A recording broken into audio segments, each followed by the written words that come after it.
to me while I was at work through Facebook. And I was encouraging her to think before she did anything and, take patience. When I showed up, the police stopped me in the parking lot. They said, "Oh, hey, Mr. Mason, how you doing? Come with us." While they were speaking with me, they asked me about the movement and what is the movement's ideology. They also searched me. I'm here to negotiate my cousin from not being murdered by you guys, and you asked me about the movement and ideology. You have 9 police standing while you search me aggressively. And you did that to none of my other family. I'm leaving work from a mental facility that I've been working at for 8 years. My aunt is a registered nurse, a psych nurse at that.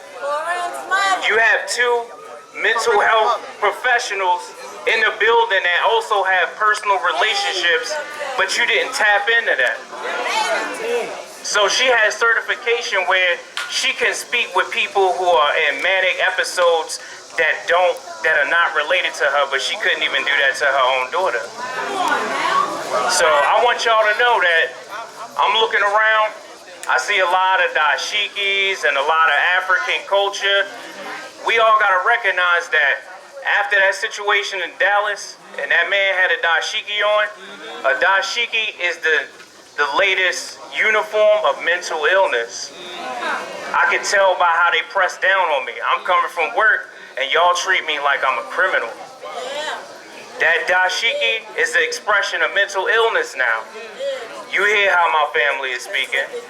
You might not agree with all of it, but it's not completely ignorant. It's not completely negative.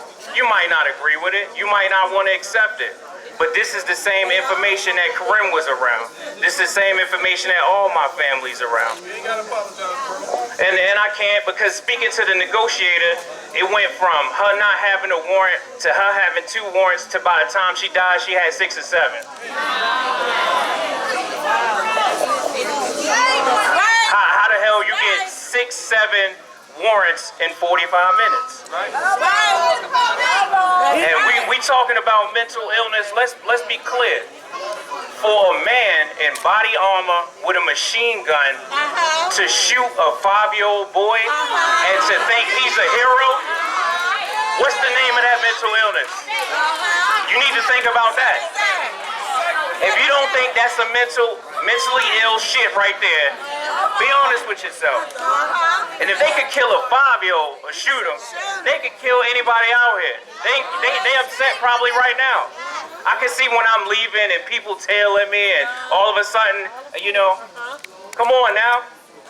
Don't let this happen to anybody else. And it's not a mental illness if you love yourself. It's not. It's really not. And if you see somebody with dashikis on in the city doing something ignorant, tell them to take that off, because they don't know what it represents. If it's just a fashion statement, then they bullshit.